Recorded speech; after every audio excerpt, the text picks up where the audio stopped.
patungkol sa kaso ng dating Pangulong Rodrigo Duterte.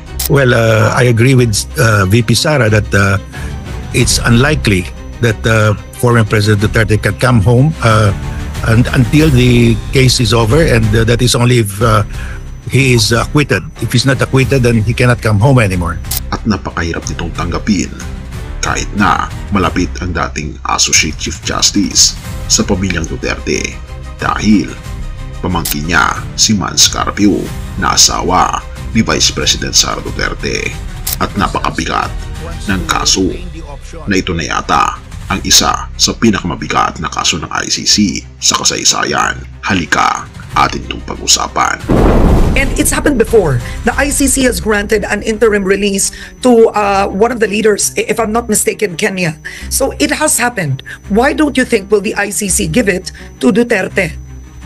Well, I think that case involved an accused who voluntarily surrendered. So having voluntarily surrendered, he is not a flight risk. But all those who were involuntarily brought against their will to the ICC were never given any interim relief. No, they were not allowed bail.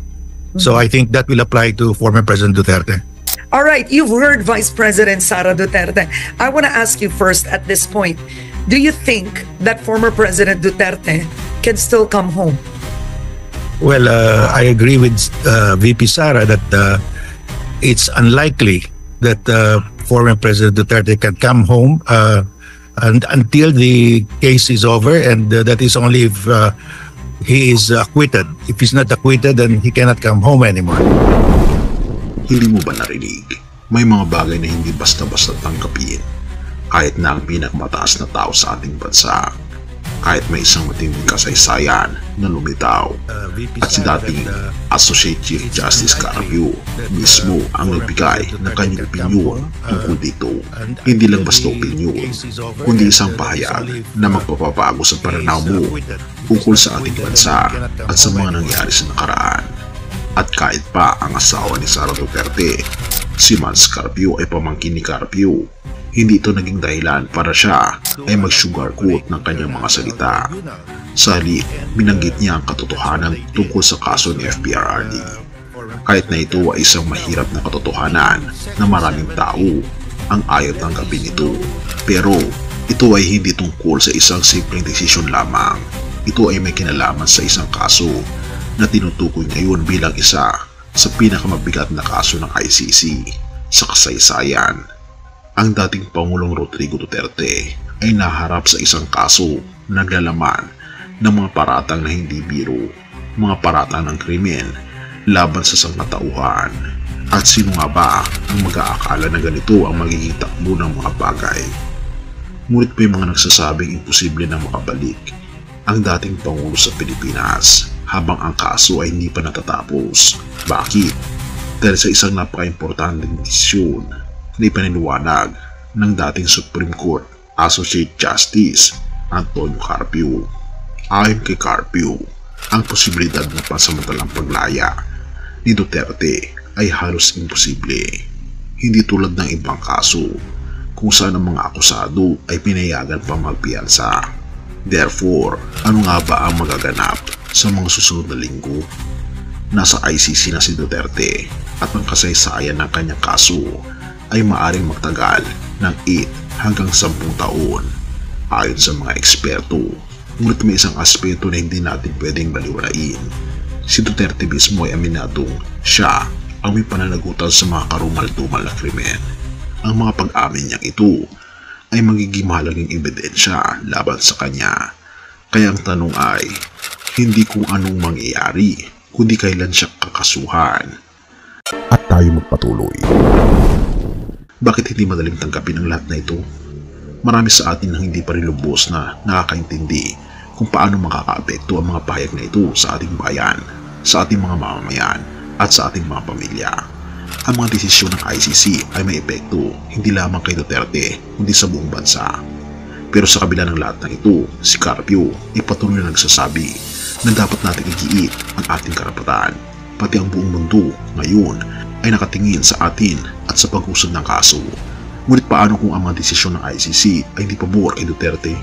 Hindi ba't isang malupit na pagkatalo ito para sa lahat ng nagtiwala sa kanyang administrasyon, sa kanyang mga pahayag, sa mga aksyon na ginawa sa kanyang administrasyon, at sa mga tanong na lumitaw mula sa mga pag-amin, at lahat ng ito ay humahantong sa isang hindi inaasahang wakas. Kahit habang patuloy na inaasahan ng marami ang kinalabasan ng kaso, wala pa tayong nakikitang maliwanag na sagot. Kailangan natin maghintay, ngunit ang mga susunod na kaganapan ay magdadala ng mga katanungan na magpapabago sa ating pananaw. Dahil dito, magiging isang malaking pagsubok ang pagharap sa mga pagkatalo at tagumpay ng isang kaso ng katulad kay Duterte. Walang nakakaalam kung paano magtatapos ang lahat ng ito, ngunit isang bagay ang tiyak, ang kasaysayan ay maghuhusga.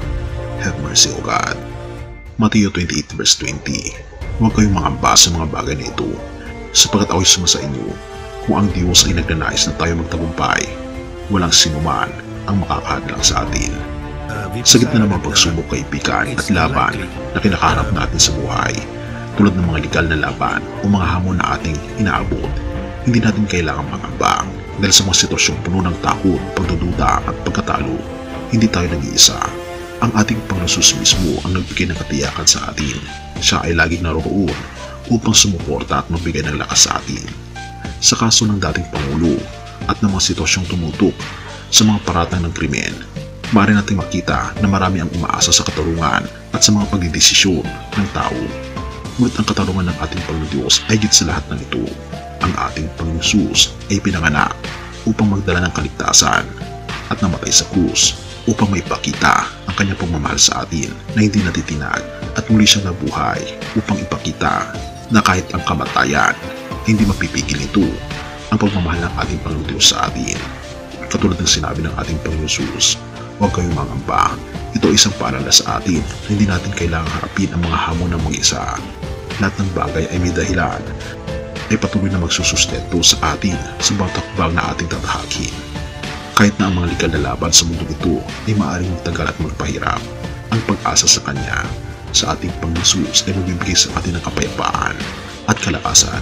Ang ating tiwala ay hindi dapat nakabase sa mga desisyon ng tao, kundi sa katarungan at pagmamahal lamang ng ating Panginoon Diyos na patuloy nag-aalab para sa atin. Sa kabila ng lahat ng ito, dapat nating tandaan, kaibigan, sa pamagitan ng ating Panginoon Jesus, tagumpay ang naghihintay sa atin. Purihin ang ating Panginoon Diyos at tayo